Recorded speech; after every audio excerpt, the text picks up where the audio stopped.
Good morning વિદ્યાર્થી મિત્રો, ઇલિટ પરિવાર તરફથી આપ સૌને જય શ્રી કૃષ્ણ.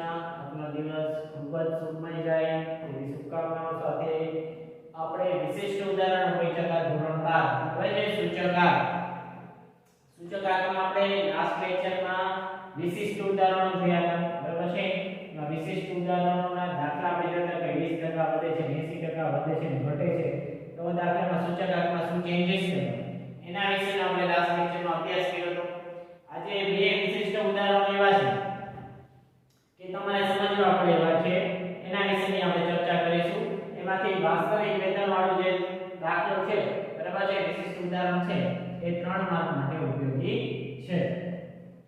પણ તમારા જે વિશિષ્ટ ઉદાહરણમાં 22 નંબરનું, બરાબર છે, 22 નંબરનું ઉદાહરણ છે એ વેઇટેજની દ્રષ્ટિએ 5 માર્કમાં પણ પૂછાઈ શકે એવું નથી, બરાબર છે. અને 5 માર્કમાં આપણને ખબર છે કે લાસ્ટ યર પાસ અને ફિશર જ પૂછાય છે, બરાબર. એ એક દાખલામાં અને બે દાખલા કરવા આપણે એવી રીતની રકમ આપી છે આપણને. પણ હું એ દાખલો નહીં ગણાવું તો તમારામાંથી પ્રશ્ન થશે એવો એક પ્રકારનો એ દાખલો છે, કારણ કે થોડો લેન્ધી દાખલો છે, બરાબર છે. એટલે આપણે દાખલો સ્કીપ નથી કરતા, આપણે દાખલો સમજી લઈએ. પણ પરીક્ષા લક્ષી વાત કરીએ તો બે દાખલા પૂછે 5 માર્કમાં કે 3 માર્કમાં એવું પોસિબલ નથી, બરાબર છે. એટલે આપણે દાખલો તો ખાસ જોઈ લઈએ, એનાથી શું થશે કે તમારો કોન્સેપ્ટ ક્લિયર થઈ જશે. પણ જો નહીં કરાવો તો ઘણા લોકોને એ દાખલામાં પ્રશ્ન રહેશે, કારણ કે દાખલો સમજવો પડે એવો તો છે, બરાબર છે. એટલે આપણે દાખલો સમજી લઈએ. તો ઉદાહરણ 22 માં રકમ આપી છે, કોઈ એક વિસ્તારના કામદારોના સમૂહ માટે બળતણ ખર્ચની વિગતો નીચે પ્રમાણે છે એમ કરી અને આ બળતણ વિશેની જે માહિતી છે એ આ મુજબ આપી છે, બરાબર છે. કોલસો, કેરોસીન, લાકડું અને દિવાસા એ રીતની રકમ આપી છે. આધાર વર્ષનો જથ્થો અને ભાવ આપ્યો છે. આધાર વર્ષનો જથ્થો અને ભાવ આપ્યો એને સંકેતમાં આપણે Q0 અને P0 વડે ઓળખશું, બરાબર છે. આધાર વર્ષનો જથ્થો અને ભાવ આપ્યો છે એને Q0 અને P0 ઓળખશું, અને ચાલુ વર્ષનો ભાવ આપ્યો છે એને આપણે P1 તરીકે ઓળખશું, બરાબર છે. ત્યારબાદ કોલમ એને આપી છે, એના નીચેની એને લાઈન લીધી છે, એમાં આપણે વાંચીએ આ માહિતી પરથી બળતણના ખર્ચનો સમૂહનો સૂચકાંક તૈયાર કરો. એટલે કે જે તમને Q0, P0 અને P1 ની માહિતી આપી છે એના આધારે તમારે સૂચકાંક તૈયાર કરવાનો છે, બરાબર છે. એવું એને પહેલી લાઈનમાં લખ્યું છે. ત્યારબાદ વાત કરીએ, જો ખોરાક, કાપડ, ઘરભાડું અને પરચુરણ સમૂહ પાછળનો ખર્ચ 2012 કરતા વર્ષ 2014 માં અનુક્રમે 3, 2.5, 4.5 અને 3.25 ગણા થયા હોય અને જો આ સમૂહ પાછળનો કુલ ખર્ચ અનુક્રમે 42%, 45%, 10% અને 12% ખર્ચ થયા હોય તો આ કામદારોના જીવન ખર્ચનો સૂચકાંક તૈયાર કરો, બરાબર છે. એનો મતલબ એવો થયો કે તમને બળતણનો સૂચકાંક આપ્યો નથી, એ તમારે મેન્યુઅલી શોધવાનો આ રીતે ગણતરી કરીને. પણ બાકીની જે ચાર વસ્તુ છે એટલે કે ખોરાક, કાપડ, ભાડું અને પરચુરણ ખર્ચ, બરાબર છે, એના સૂચકાંકની માહિતી અને એના ભાર વિશેની માહિતી તમને ઓલરેડી આપેલી છે, બરાબર છે. એટલે તમારે સૂચકાંક ને જે દાખલો ગણવાનો છે અને જે બળતણનો સૂચકાંક છે એની પણ તમારે ગણતરી કરવાની છે, બરાબર છે. એટલે જે તમને અવેલેબલ સૂચકાંક ક્યાં છે તો કે ચાર છે: ખોરાક, કાપડ, ભાડું અને પરચુરણ ખર્ચ, બરાબર છે. એ કઈ રીતના છે તો કે 3, 2.5, 4.5 અને 3.25 ગણા હોય. જો એને ગણા કીધા છે, બરાબર છે, તો આપણે જેટલા ગણા કીધા હોય એ ગુણ્યા 100 કરીશું, કારણ કે સૂચકાંક હંમેશા કેટલા હોય 100. તો 3 ગણા કીધા છે એટલે આપણે 300 કર્યા સૂચકાંકમાં, 2.5 ગણા કીધા એટલે આપણે 250 કર્યા, 4.5 ગણા કીધા છે એટલે આપણે 450 કર્યા અને 3.25 ગણા કીધા છે એટલે આપણે 325 કર્યા, બરાબર છે. જો એમ કીધું હોત કે 3.25 ગણા વૈધા, જો વૈધા શબ્દ હોત તો આપણે આમાં 100 ઉમેરત, બરાબર છે. પણ એને ખાલી એટલું કીધું છે કે 3.25 ગણા થયા. જો એમાં વધારો સૂચવતો નથી પણ એમ કહે છે કે 3.25 ગણા થયા, તો આપણે 100 ગુણ્યા 3.25 એટલે 325 આન્સર આવશે. એ મુજબની આપણે કોલમ બનાવી. જો એમાં એમ કીધું હોત કે 3.25 ગણા વૈધા તો આપણે આમાં પણ પ્લસ ઉમેરત, જેમ આપણે આની પહેલાના દાખલામાં ઉમેર્યા હતા એમ, બરાબર છે. ત્યારબાદ એને ખર્ચના અનુક્રમે કહે 42%, 15%, 10% અને 12%. કરીશું. તો તમને ચાર સમૂહની માહિતી અને એનો ભાગની માહિતી પહેલેથી આપેલી છે, બરાબર છે. પાંચમા સમૂહના તમને રો મટીરીયલ એટલે કે જે તમને ખાલી રકમ આપી છે એના ઉપરથી તમારે પાંચમા સમૂહનો સૂચકાંક શોધવાનો છે અને ભાર શોધવાનો છે, બરાબર છે, ડબલ શોધવાનો છે. એટલે તમારે તમને ચાર વસ્તુના સૂચકાંક અને ભારની માહિતી આપેલી છે. પાંચમો સમૂહ છે એ તમારે મેન્યુઅલી શોધવાનો, એનો જે સૂચકાંક આવશે એ પાછો આપણે અહીંયા લખશું અને ભારની માહિતી કઈ રીતે મળે છે એ આપણે જોશું. તો પહેલા આપણે બળતણનો સૂચકાંક જોઈશું, બરાબર છે. તો બળતણનો સૂચકાંકમાં તમારી પાસે માહિતી કઈ કઈ અવેલેબલ છે? તો કે આધાર વર્ષનો જથ્થો છે એટલે Q0 ની માહિતી છે, આધાર વર્ષનો ભાવ છે એટલે P0 ની માહિતી છે અને ચાલુ વર્ષનો ભાવ છે એટલે P1 ની માહિતી છે. એટલે Q0, P0 અને P1 ની માહિતી આપેલી હોય તો આપણે કુલ ખર્ચની રીતે શું શોધશું? તો કે આનું સૂચકાંક શોધીશું, બરાબર છે. કુલ ખર્ચની રીતે આનું સૂચકાંક શોધી શકીએ. જો ભારની રીતે પણ આપણે શોધી શકીએ કારણ કે આપણી પાસે Q0, P0 બધું આપ્યું છે પણ આમાં કઈ મેન્શન કર્યું નથી એટલે આપણે કુલ ખર્ચની રીતે દાખલાનો જવાબ શોધીશું. P1 Q0 અને P0 Q0 કોલમ બનશે. શું કામ? તો કે આપણી પાસે Q0 ની માહિતી આપેલી છે. આપણે P1 Q0 અને P0 ની કોલમ બનાવશું.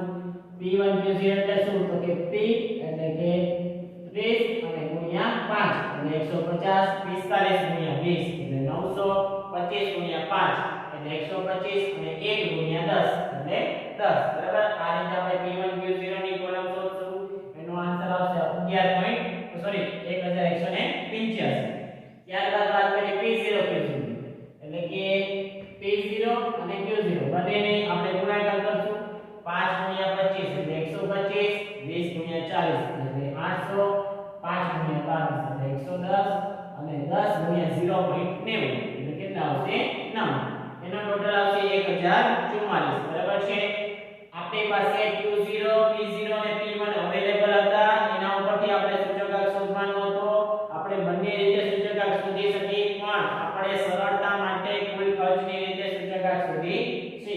તો P1 Q0, P0 Q0 માં આપણે હવે એની વેલ્યુ મૂકશું, બરાબર છે. 1185 ના છેદમાં 1044 ગુણ્યા 100 એટલે એનો આન્સર આવશે 113.51, બરાબર છે. આપણી પાસે Q0, P0 અને P1 હતા એના ઉપરથી આપણે કુલ ખર્ચની રીતે આનો આન્સર શોધ્યો, બરાબર છે. તમે ભારી સરેરાશ એટલે કે આ I અને W શોધી અને પછી પણ દાખલો ગણી શકો, બરાબર. પણ એ દાખલો કેવો થઈ જશે? લેન્ધી થઈ જશે. એટલે આપણે શોર્ટમાં દાખલો અને ટેક્સ્ટબુકમાં મુજબ આવ્યું છે એટલે આપણે આ રીતે ગણ્યો. તમે અહીંયા I W નું સૂત્ર મૂકીને પણ દાખલો શોધી શકો અને ગણી શકો, બરાબર છે. જો આપણી પાસે આની માહિતી મળી ગઈ. હવે આપણી પાસે ખોરાક, કાપડ, ભાડું અને પરચુરણ એનો સૂચકાંક પણ ઓલરેડી આપણી પાસે હતો અને એનો ભાર એટલે કે એને જેટલો ખર્ચ કર્યો એ પણ આપણી પાસે હતો 42%, 15%, 10% અને 12%, બરાબર છે. હવે આપણે સૂચકાંકની બળતણના સૂચકાંકની ગણતરી કરી અને આપણે સૂચકાંક શોધ્યો. સૂચકાંક કયો હતો? તો કે 113.51 હતો, બરાબર. એ આપણે સૂચકાંકની કોલમમાં લખશું 113.51, બરાબર.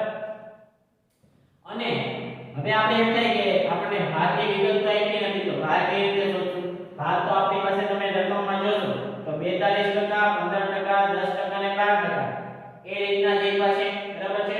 તો હવે પર્સન્ટેજમાં માહિતી આપેલી છે, બરાબર છે. એમ કીધા હોય હંમેશા પર્સન્ટેજ કેટલા હોય તો 100% માંથી હોય એટલે કે ખર્ચ એને કર્યો છે 100% જ ખર્ચ કર્યો હોય એમાંથી 42, 15, 10 અને 12 એનો ટોટલ કરશો તો કેટલા થશે? 79, બરાબર છે.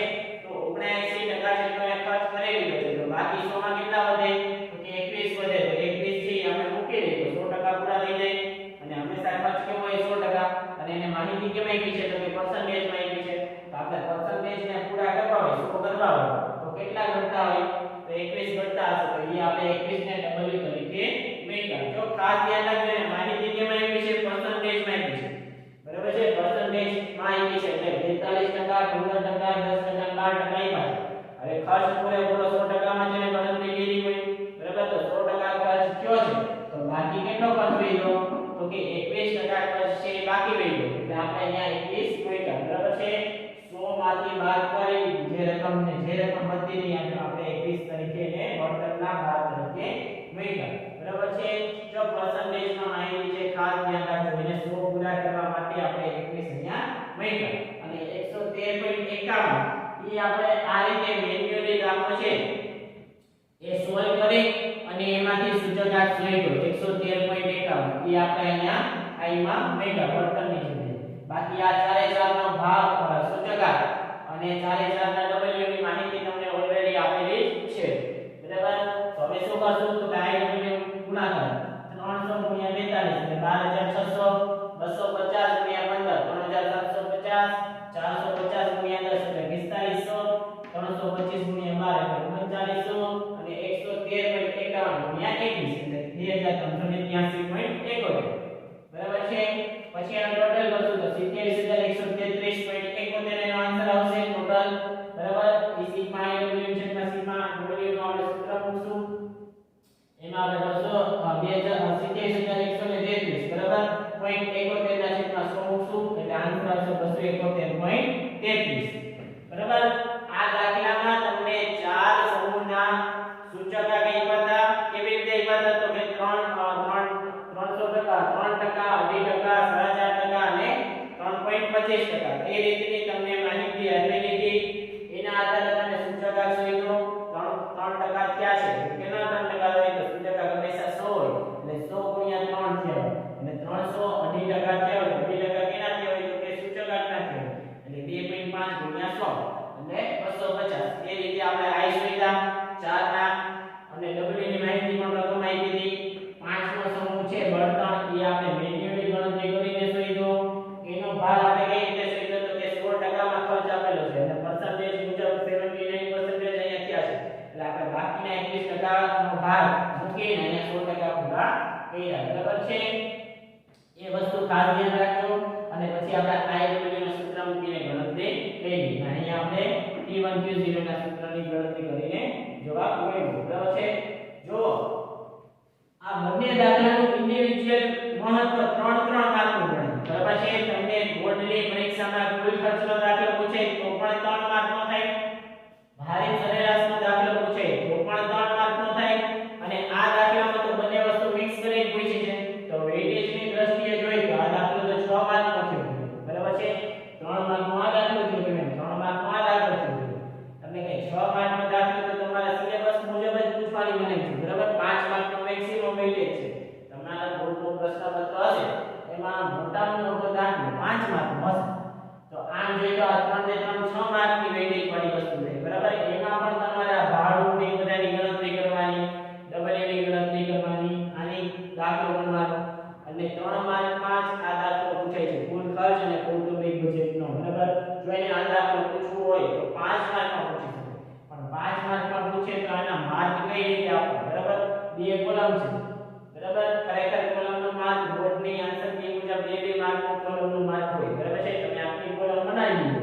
તો એના 2 માર્ક 3 માર્ક ઈ મુજબના માર્ક હોય તો આના માર્ક આપવા પણ કેવા થઈ જાય બોર્ડની રીતે અઘરા થઈ જાય એટલે આ દાખલો તમારા સમજવા માટે ઉપયોગી છે બરાબર પણ પરીક્ષા લક્ષી એટલે કે પરીક્ષામાં પૂછાઈ શકે એ પ્રકારનો દાખલો નથી પણ હા અઘરો દાખલો છે એટલે આપણે એક વખત આ કોન્સેપ્ટ તો સમજવો જ પડે બરાબર બાકી આ ખાલી એક દાખલો 3 માર્કનો પૂછાતો હોય અને બીજો આ વસ્તુ દાખલો 3 માર્કનો પૂછાતો હોય એટલે કુલ વેઇટેજ 6 માર્કનું થઈ ગયું એટલે આ દાખલો પૂછાય નહીં પણ વિશિષ્ટ ઉદાહરણમાં નવી નવી વસ્તુઓ તમને જાણવા મળે તમે આ રીતના દાખલાથી થોડાક પરિચિત હતા પણ આ રીતે ગણતરી કરીને આપણે પાછો સૂચકાંક મેળવવાનો પછી સૂચકાંકને સ્વરૂપમાં મૂકવાનો એ પ્રકારના દાખલા તમે અત્યાર સુધી જોયો નહોતો એટલે વિશિષ્ટ ઉદાહરણમાં આવા દાખલા આવે એટલે આપણે ક્લિયર કરી લઈએ જેથી શું થાય કે તમારા માઇન્ડમાં એવું ન રહે કે આપણે એકે વસ્તુ સમજ્યા નથી અથવા આ વસ્તુ આપણે સ્કીપ કરી દીધી આ પરીક્ષામાં પૂછાશે તો એવું ઘણાને પ્રશ્ન થતો તો આપણે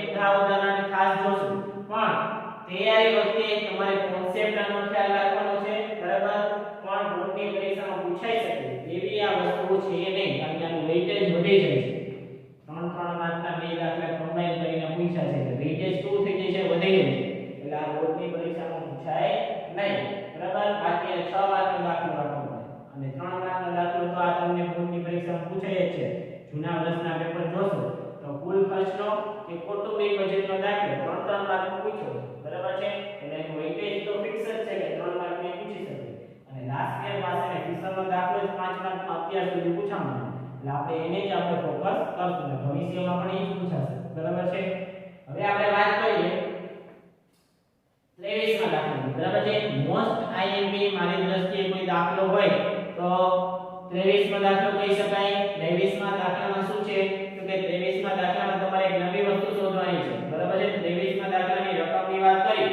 તો એક શહેરના કામદાર વર્ગના સરેરાશ માસિક વેતન અને જીવન નિર્વાહ ખર્ચના સૂચકાંક અંગેની માહિતી પરથી તેમના વાસ્તવિક વેતનની ગણતરી કરો જો વાસ્તવિક વેતનની ગણતરી કરવાની છે અને વર્ષ 2001 ને આધાર વર્ષ ગણી વર્ષ 2015 માટે નાણાંની ખરીદ શક્તિ શોધો બરાબર છે વાસ્તવિક વેતનની ગણતરી કરવાની છે અને નાણાંના ખરીદ શક્તિ શોધવાની છે જો વાસ્તવિક વેતનના ટેક્સ્ટ બુકના ઉદાહરણ સહિત આપણે ગણતરી કરીએ તો 3 દાખલા છે ખાલી કેટલા 3 દાખલા ખાલી તમને વાસ્તવિક વેતન વાળા દાખલા છે પણ બોર્ડની પરીક્ષામાં 3 માર્કના કારણ કે લોકોએ 3 દાખલા જ આપ્યા છે આ લોકોએ એમાં એક ઉદાહરણ છે એક સ્વાધ્યાયમાં સેક્શન E માં દાખલો છે અને એક સેક્શન C માં કે માં એક દાખલો આપેલો છે નાનો એટલે ઘણા લોકો શું કરે કે આ ઓછા દાખલા છે એટલે એનું પૂરતું ધ્યાન એમાં લેવું ન હોય અને બોર્ડની પરીક્ષામાં આવા દાખલા પૂછાઈ જતા હોય છે બરાબર છે 3 માર્કનું વેટેજ ધરાવતો દાખલો છે તમને બોર્ડની પરીક્ષામાં 3 માર્કના દાખલામાં 3 જ ઓપ્શન છે બોર્ડ વાળા પાસે કયા કયા દાખલા પૂછાઈ શકે તો કે કા કુલ ખર્ચ અને કૌટુંબિક બજેટ વાળો દાખલો પૂછે કા સૂત્ર વાળો દાખલો પૂછે એના ચાન્સીસ છે 50 થી 60% બરાબર કુલ ખર્ચ અને કૌટુંબિક બજેટ વાળો દાખલો 30 માર્કમાં 3 માર્કમાં પૂછાય એના ચાન્સીસ છે 50 થી 60%.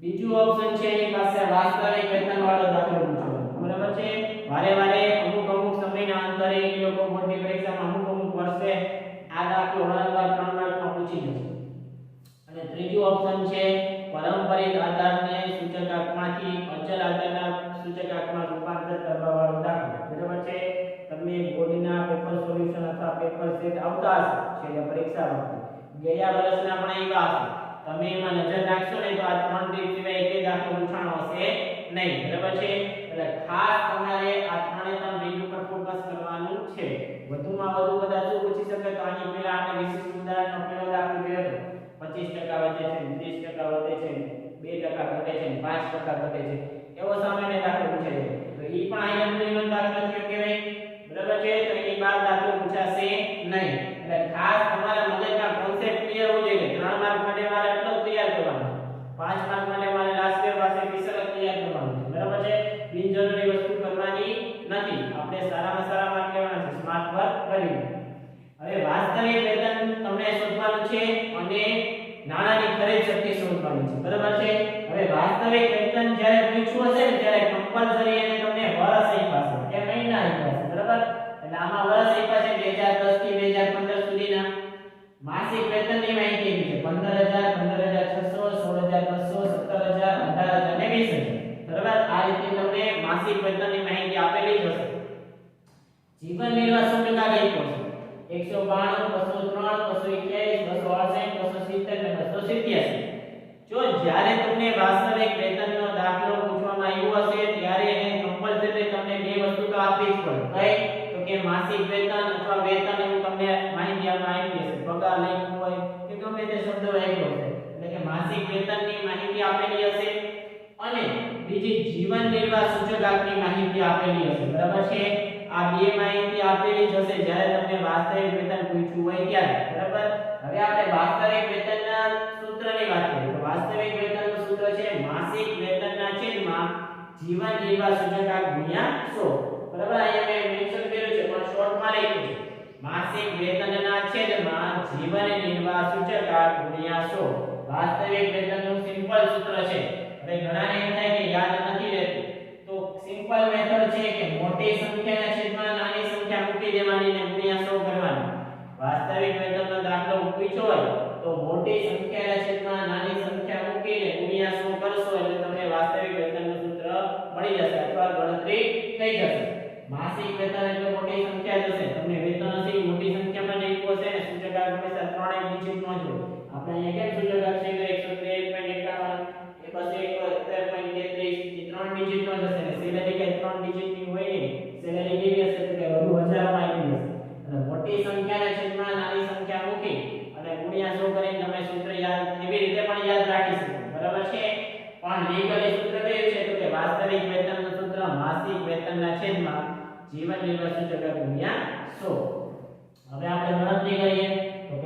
વેતન કેટલા છે તો કે 15000 છેદમાં જીવન નિર્વાહ સૂચકાંક કેટલો છે તો 192 ગુણ્યા 100 એટલે 7812.5 બરાબર છે।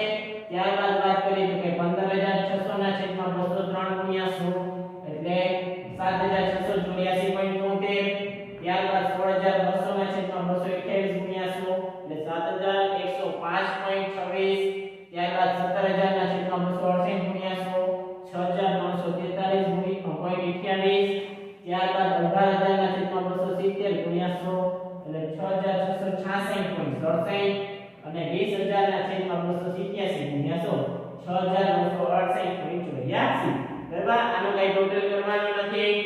અહીંયા જે રકમ આપી છે આપણે જે કોલમ અને મુજબ તમારે રાખી દેવાની છે બરાબર। વાસ્તવિક વેતનનું સૂત્ર ખાલી યાદ હશે એટલે 3 માર્ક આવી જશે।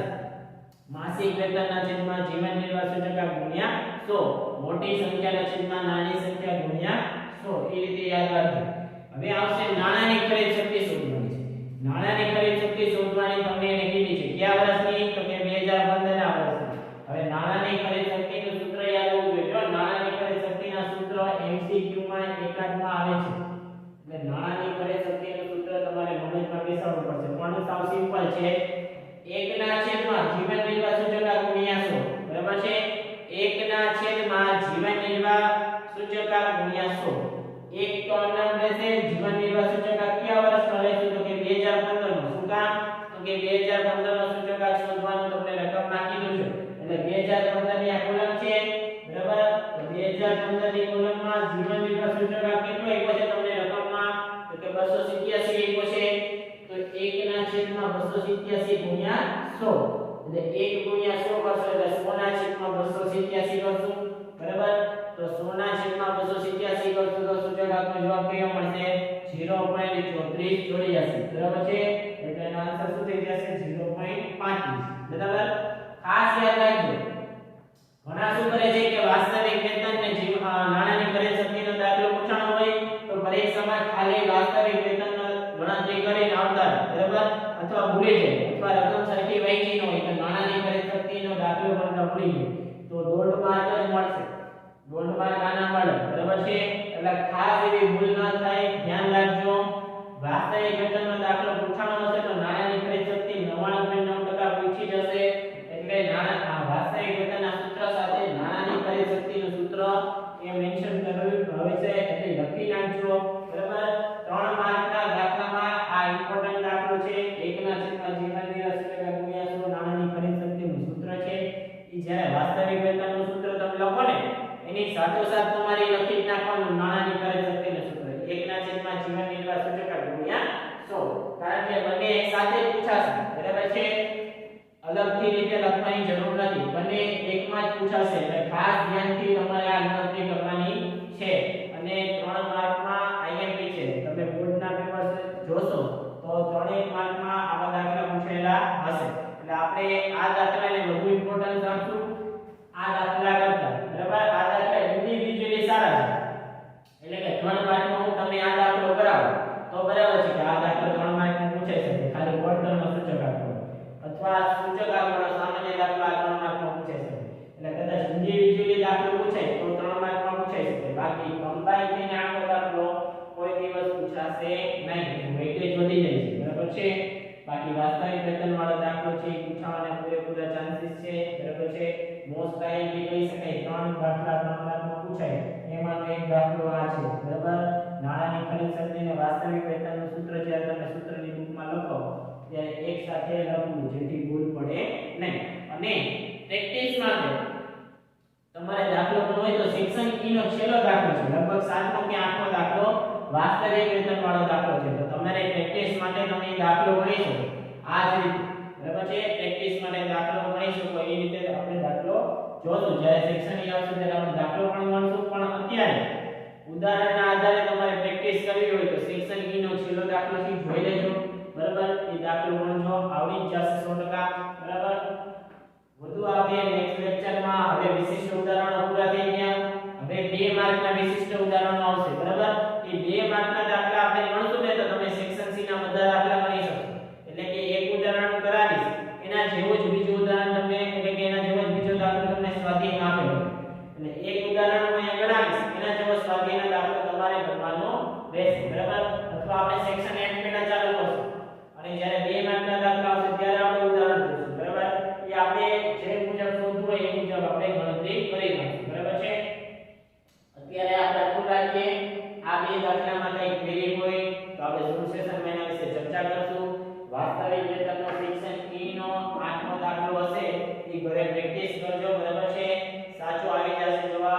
એવી આશા છે મને, બરાબર છે. ખાસ જોઈ લેજો એક વખત.